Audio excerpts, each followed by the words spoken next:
2块多一颗的羽毛球，你们见过吗？今天为大家测评一款最新的人造羽毛球洞洞球。这款球也是我在网上看到很多博主都测评过的，据说它还不错。那么它的表现究竟如何？我们必须一探究竟。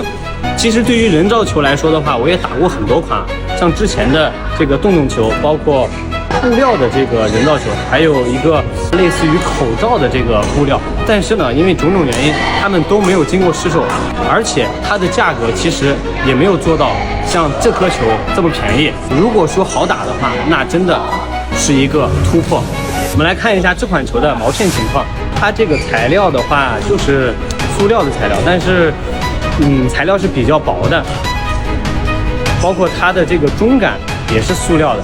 它和我之前测评的欧肯的这个洞洞球区别是，欧肯的洞洞球里面它是有这个碳纤维的中杆，摸起来还是很硬的、很扎实的。这颗球就比较软。那么它的表现到底怎么样？我们进行实战测评：100拍高远球加50拍平手挡加30拍杀球。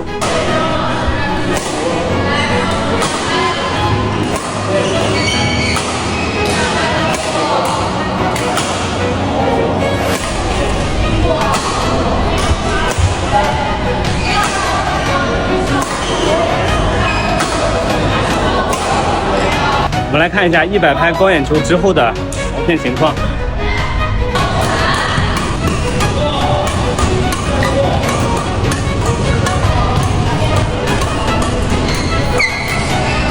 这个球在平抽的时候可以看到它的这个毛片的中间间距已经发生了改变，所以说在平抽的时候特别难控制，发现它摇晃幅度比较巨大。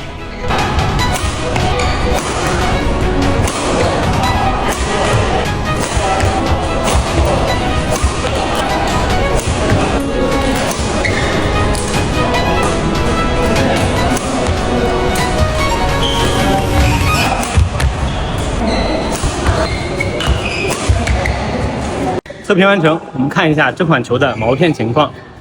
其实毛片并没有出现断落的情况。打感来看的话，因为上半部分它是偏轻的，但是它的球头是比较重的，所以说打起来是飞的特别快，而且击球感是比较轻的，打起来没有声音。但是呢，其实这款球对于2块多一颗的这个价格来讲的话，我认为你在室外打羽毛球的话，反而更推荐一些，因为室外可能防风的能力要比羽毛球要好一些。总体来说，2块钱的价格，这款球并不算是智商税。我们可以看到，现在市面上也有很多款人造球已经推出了，虽然说每一款球可能到目前为止还没有办法去媲美真正的羽毛球，但是呢，他们会不断的去更新、去进步。相信，如果说有越来越多的厂家加入到研发人造球的这个行列当中的话，那肯定以后这个技术会突破的。最后造福的就是我们的羽毛球爱好者们。